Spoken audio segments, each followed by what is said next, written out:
Hi folks, welcome to Nessytainment. Today we're going to be taking a look at this Nikon SB-16 Speedlight, but this time I'm going to try and stay focused on just the subject and try and limit my passion. It's not an easy task for me. So we're going to take a seat right here. We're going to take a look. First, this Nikon Speedlight comes with a case and the Speedlight with a flash coupler unit, the AS8. So that means it's not for the FA. It's basically for the Nikon F3. You can change this unit, but you will need an AS9. So this coupler unit is this. There it is. It's an AS8. It pops right off. It's for the Nikon F3. Okay, so it's very easy to latch it on. You latch it on to one side, you push that in, and then you lock it, and there you go. Make sure you lock the little knob right there.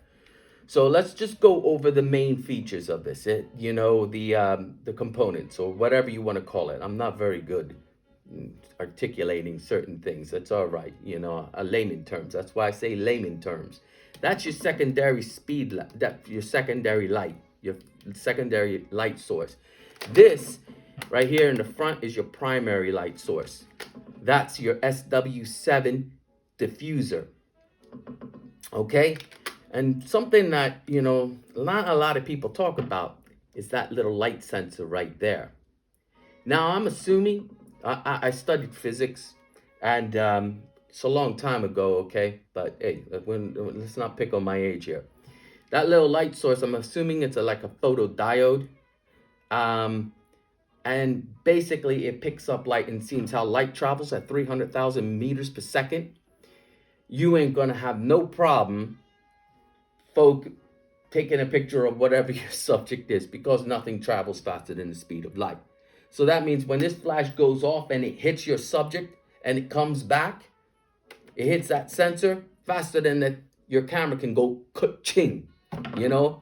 Imagine that, traveling around the world 100 times faster than you can. Anyway, it's fast. Okay, so that's what I love about this technology, because when I think about this technology, I'm like, we got technology that's more advanced than this, obviously. But I mean, even this technology is like mind-blowing the way it works. I mean, you go ahead and try and build a flash. We'll give you all the little components. You put one together and see how easy it is. So, okay, so we talked about the primary, we talked about the light source, we talked about the main. Now we're going to talk about how you set this thing up when you put it on your camera. Now, it has a little speed dial right here, okay? And it has a little knob in the center that changes it from T to S to N to W1 and W2, and then you have T, S, N, N, and W1 right here. These things actually, and including the dial itself, doesn't do anything. It doesn't do anything. It's for your understanding. It's for you to understand what you're measuring.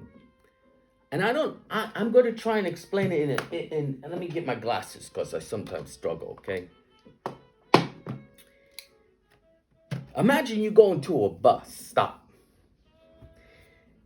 You waited for an hour and no bus showed up at 3 o'clock. So you call up the manager and say, well, excuse me, no bus showed up at 3 o'clock. And it was supposed to show at 3 o'clock. I was looking at the schedule and it said it was supposed to be here at 3 o'clock. And they said, well, what day did you do it? It was a Monday. Well, Monday was Easter Monday, so that was a bank holiday. So were you looking at the bank holiday schedule, or were you looking at the schedule for bank holidays? You see what I'm saying? That's exactly what this is. When you set this up, it's because you made sure that you set it correctly on your camera, and the flash unit is telling you what you have, okay? And so if you can You can put ISO 800. Let me get the camera. You could put ISO 800 on this camera. You could put, or matter of fact, yeah, you could put ISO 800 on this camera. Set this dial. Oh, by the way, this dial is very stiff, very stiff. So I like to put my finger right where the marker is and turn it that way, okay? And that's the only way I know how to move it. So it's very stiff. But you could set that marker to 25 ISO.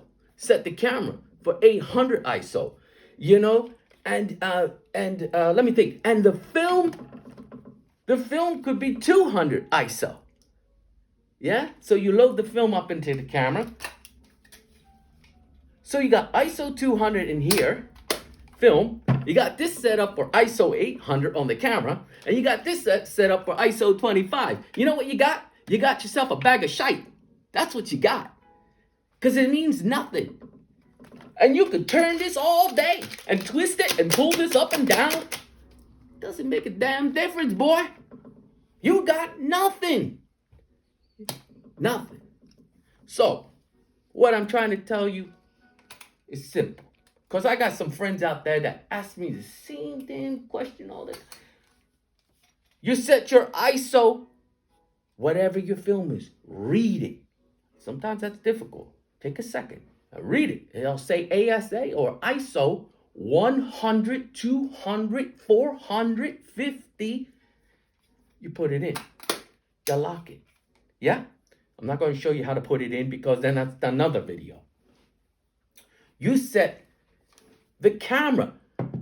You see that little right there? And zoom in on that, hon. Zoom in on that. You see that? You see those numbers right there? You lift that little thing up and you move it around to set it on the right number. So I'm going to set this up. Bada boom. Boom. Now it's set on ISO 100. Right there.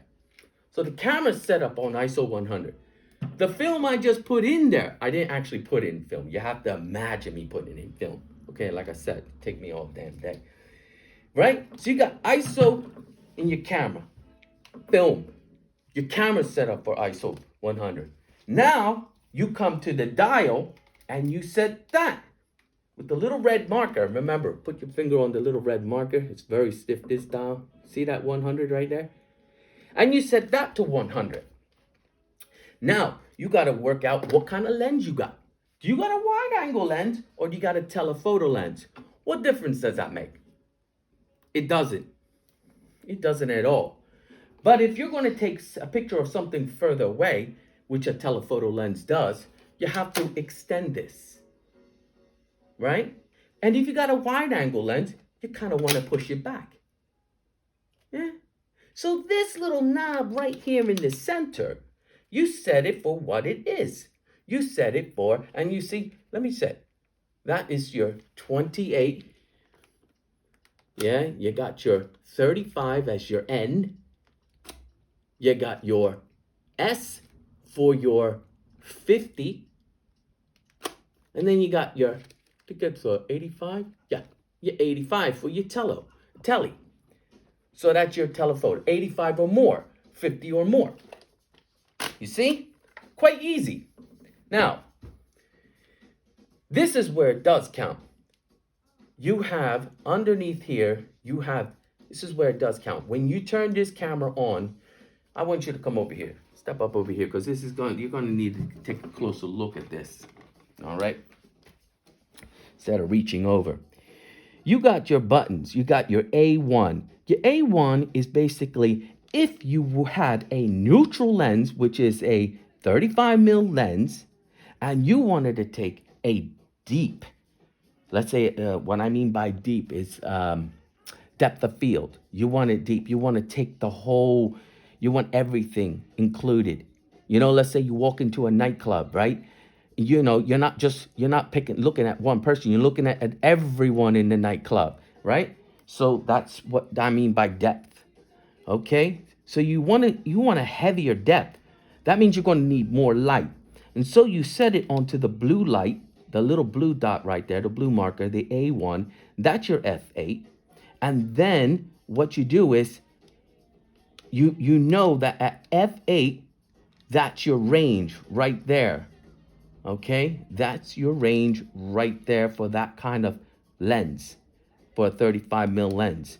And if you put it on orange, the light is a little weaker, okay? But it's set for an f4, and therefore this is your range right there, okay? That's all that is. Now, if you want a deeper range, you know, like from 1 meter or like a 1 meter or further, you use TTL.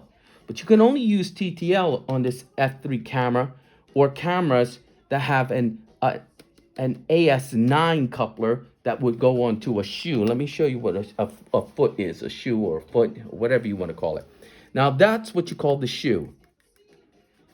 Yeah? And then you would use an AS9 to slide onto that.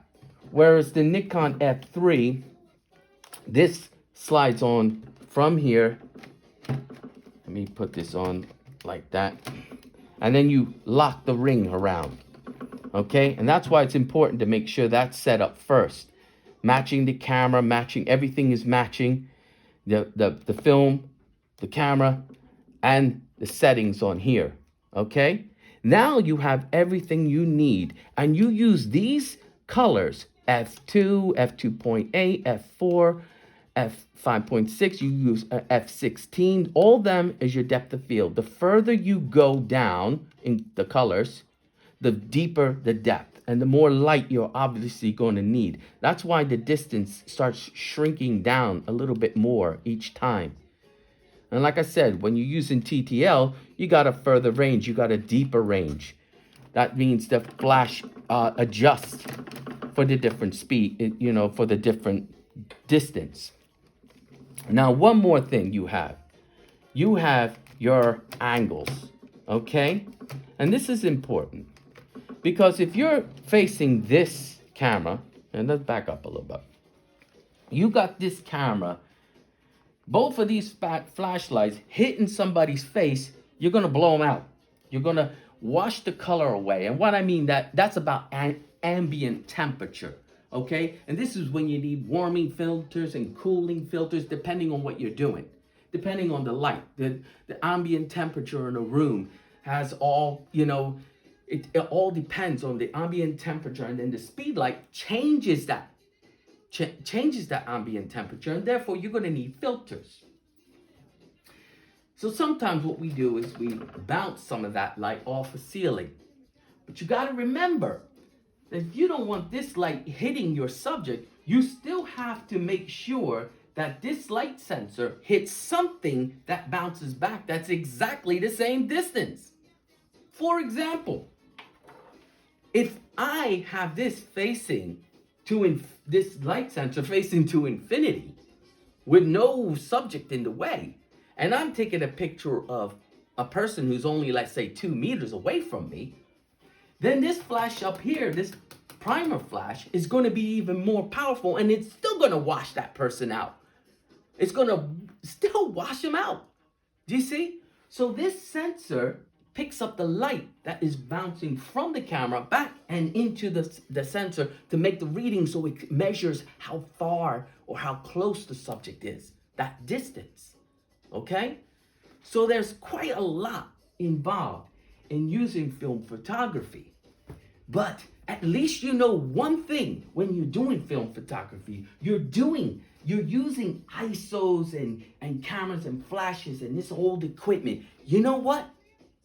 You're not in the Matrix, brother. You're in the real world. See, when we start going into, oh, I want to go into that fake world where everything just turns out beautiful for me. You know what I mean? I have no struggles. It just does it for me. Well, I'm sorry. You know what I mean? You know what they say, right? So that's what I'm saying. Anyway, I hope that really helps you. You know, like I said, you need to really practice. You need to get out there. You need to test the speed light. I would test it on some on some digital equipment, because if you can get yourself an AS9, which I have one, but I'm not going to let this one go with one because, you know what I mean, I'm also limited of how many AS9s I have. But this is a beautiful flash and it works perfect. That's what's important. It works perfect. And you know, I already did a video on that. So, and so that's also important because somebody could sell you equipment or give, you know, you might grab the equipment and expect, if it doesn't work, you won't know if it works or not. So you come to my site, you take a look at it, and you say to yourself, well, Ness said you do this, do that, do this, and it should work. And it does. Okay? But there you go. Anyway, I hope that was a little bit easier to enjoy. All right? And you guys, you take care of yourselves. Be good to each other. Be good to yourself.